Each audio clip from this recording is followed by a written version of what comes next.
Hello. Yeah, hi, is this Greg? Yes, how you doing? This is Greg Kihn calling. I'm going for a 10 o'clock interview. Yes, how are you doing today? Excellent. How's about yourself? Oh, perfect. Very hot out here. Little warm, I hear. Yeah, well, I'm up in New Hampshire, right? About 45 minutes outside of Boston. Uh-huh. But, yeah, I know you're busy. We can get going on this if you'd like. Sure. Okay. Well, you're calling the shots here. Okay, well, so first, I'm Craig Michaud. I'm with IndieMinded.com. And here today with us, we have Greg Kihn, who's an 80s icon. Your career started back in the 70s, correct? Yeah, that's right.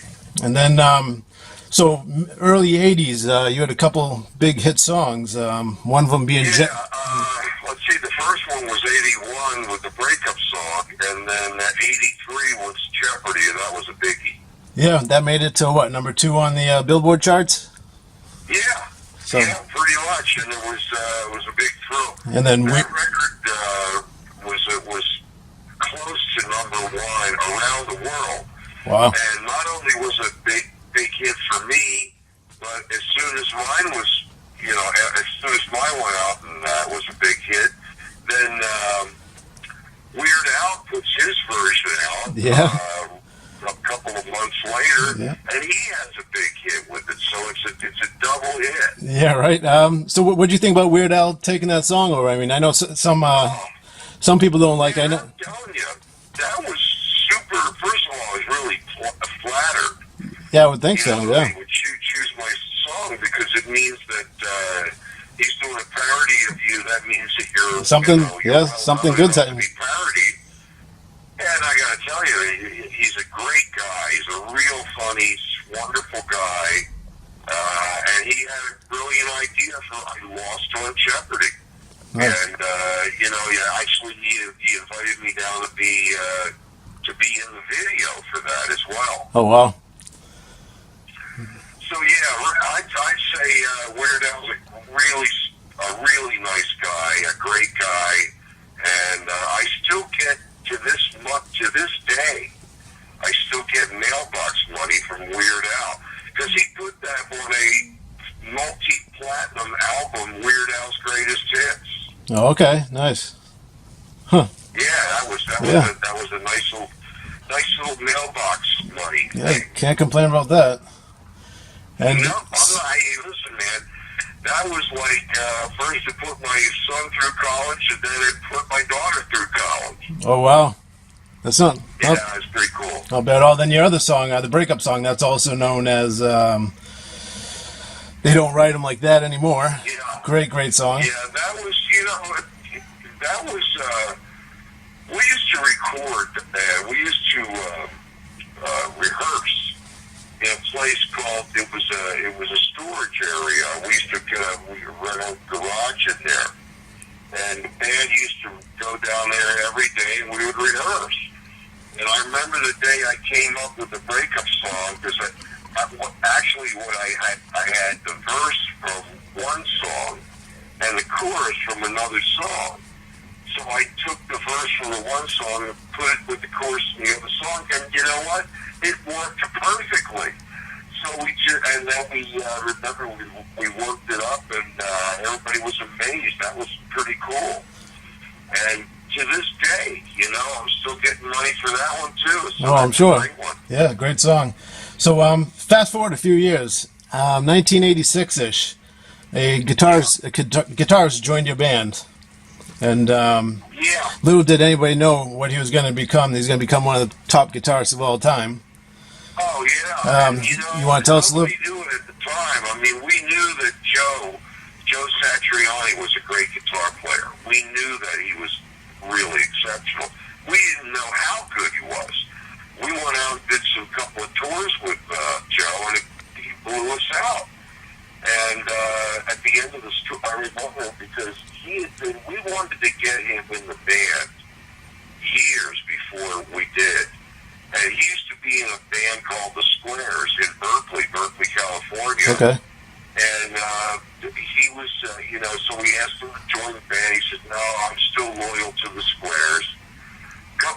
couple more years go by, we asked him again, hey, would you join the band? And he said, no, still in the Squares, I can't do it. And finally the Squares broke up, and we said, hey, Joe, do you want to come and play with us for a while, at least for maybe a year or a year and a half?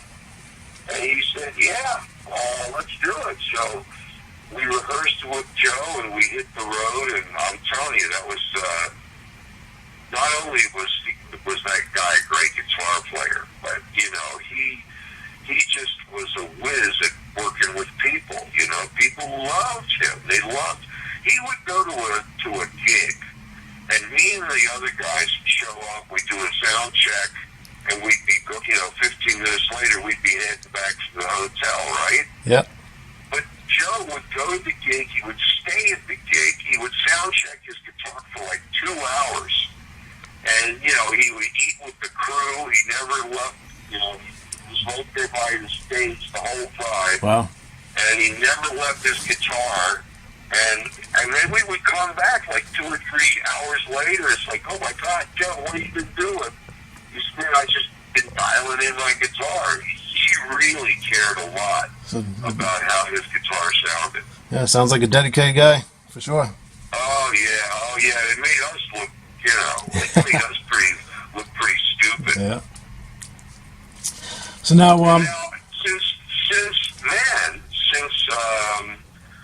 since the Joe Satriani era, my son Rye has been the lead guitar player in the band. Oh, really? Rye's got some big shoes to fill, but he's a former student of Joe Satriani when Joe was in the band. And then after Joe left the band, Rye went to Berklee School of Music in Boston. Yes, yeah. And then he went to Cal Arts, and he graduated from Cal Arts in L.A. as a jazz guitar major. So that kid not only can he play like a demon, but he is unbelievable. And he can read music too. He's a great songwriter. So it was really great that I got my son on the lead guitar. I can't tell you what a kick that is, going out on stage with your son. Yeah, well, I'm sure. Now, is he going to be going on tour with you? Yeah. Is he going to be going on tour with you coming up? Yeah, as a matter of fact, and he's been phenomenal. And we have a new drummer by the name of Dave Wowser comes to me from the Sammy Hagar band, and he up till about 2-3 months ago he was playing in the Sammy Hagar band. Now he's working with us, and we got a guy by the name of Robert Berry, who's the bass player in the band, and now he also owns the studio, and he's the producer of the Greg Kihn albums. So, and he's a great guy to work with too. So here I am. I got a completely reconstituted band, and we're ready to take over the world. Yeah, I'm sure you're going to do quite well. This is going to be your first album in 19 years, is it? Yeah. And, people say, where the hell were you, Greg? Yeah. I mean, come on, 19 years is a long time. Yeah, it looks like you've been busy. You did some screenplays. You wrote several books. Yeah. You I wrote a couple books. And, when I was doing the radio show, I did the radio show for K-Fox Radio in San Francisco. And I did that for 18 years. 18 years of getting up at 4 a.m. and doing the morning show. And when that was over, man, I told my wife, I said, never wake me up before 10 o'clock for the rest of my life. It's going to take me probably the rest of my life to catch up with my sleep. And, I got to tell you, we started going on the road a couple of months ago, and it's fun. It's much more fun than it used to be before. I really feel like the band is better, and we really just love playing around and touring around the country and playing live music. It's really a kick. Yeah, so I see you're not going to be playing in Boston anytime soon. So hopefully, which is a bummer because I really wanted to play there, and we got a new booking agent, and he's working on some stuff right now. And hopefully, you can go over to our website, thegregkihn.com and there's a live tour section, and you can check all the places that we'll be playing up in the coming months. But it's been a lot of fun playing with my dad, with my son, and with my close friends, and really, it's been great. Perfect. So your new album, it's you use your last name in it again. It's called Rekindled. Yeah. I mean, perfect last name to have, right? Rekindled. I hope this album rekindles my career, you know. Yeah. So how's it been perceived so far? People enjoying that you hear? Feedback? Really good, man. It's been going really good. People are loving it. Some of the remarks that I've been hearing from people was like, "Hey, this really sounds like a Greg Kihn album, but it doesn't sound like a 20-year-old Greg Kihn album. Yeah. It sounds like a Greg Kihn album right now." And when we started recording songs for the album, the first song that we wrote and recorded was "Big Pink Flamingos." That's a great song too. And that was a kind of a fun song, you know. And it really set the pace for the rest of the album. The whole, there's a kind of a sense of humor that goes to the album. And I had already, here's another thing. Over the years, I had bought back all my catalog from Berserkly. I bought the master recordings, the albums, the album covers, everything, the publishing, everything. I bought it all back over the years. It took me about 20 years.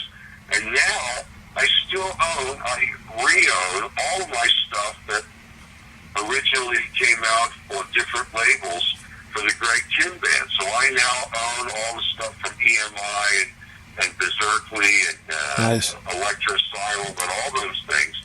And now I own them all, and we put together a greatest hits CD called Best of Berserkly, and so you can get that. When you go over to the GregKihn.com website, you can get not only the new album Rekindled, but the greatest hits album Best of Berserkly also.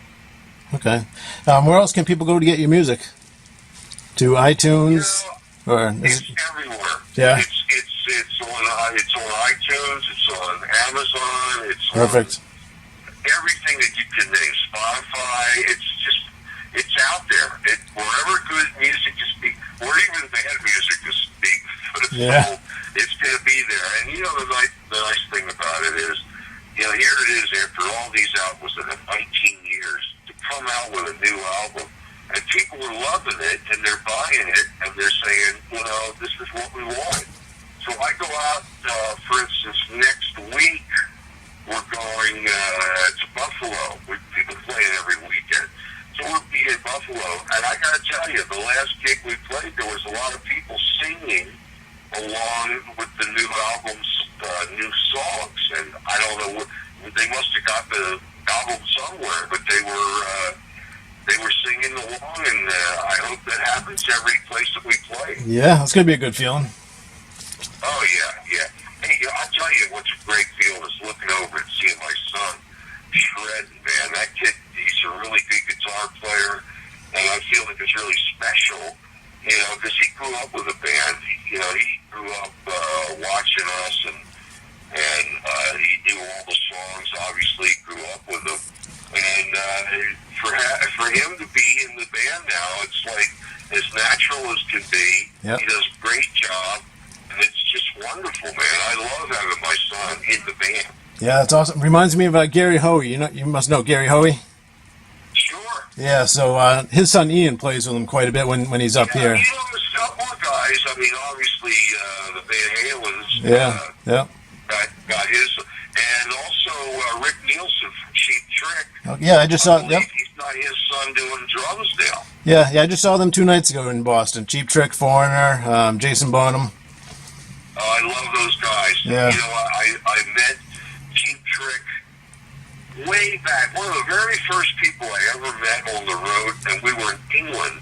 And I remember we were on this TV show called Whispering Bob Harris. and the guy was like, the guy that was the MC whispered.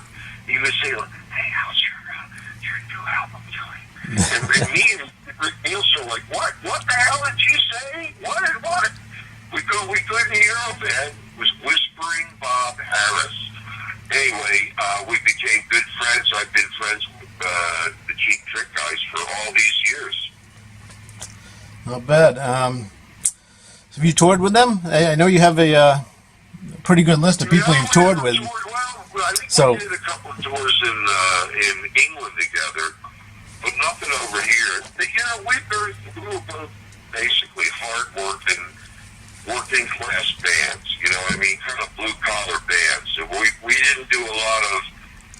We did a lot of state fairs and things like that. That it was a soft ticket, as opposed to playing with, like, say, Journey. I remember we did a couple of tours with Journey, and they were playing the biggest venues in the whole country, like Madison Square Garden and, you know, places like that, the Boston Gardens and stuff. And they were playing these huge places with, like, you know, 80,000, 40,000 people. And that was pretty amazing, because we learned how to go out there and do a set that was like, you know, that you would do in a small club, only doing it in a giant, you know, in a giant arena with 40,000 people. It's a different story, man. Yeah. All right. Well, I think that just about does it. So, like to man, that was quick and easy. Yeah, I mean. Like getting a tetanus shot. So yeah, I'd like to thank you for your time. I know you're busy right now with doing many interviews and tours. Well, thank you, Craig. I really appreciate this, and thanks for having me on the show. Yeah, I wish you all the luck on your new album and all your future endeavors. So yeah, I hope to see you in Boston sometime soon. And yeah, hopefully. You know, we've had some great adventures in Boston over the years. We used to play a place called the Paradise. Oh yeah, that's still there. Yeah. Still there. And then there was another place called Paul's Mall. I haven't heard of that one. I'm 43. That might have been before my time, maybe. It might have been. I remember playing the Rat a couple times there. There's the Rat. Yeah. And, you know, we always had a good time in Boston. You know, one time, the first tour we ever did, back in like 1970 something, I don't know, 74 or something like that. The first tour that we ever did, we didn't have enough money to rent a bus, you know, a tour bus. So we had a Winnebago, which we rented. We leased a Winnebago.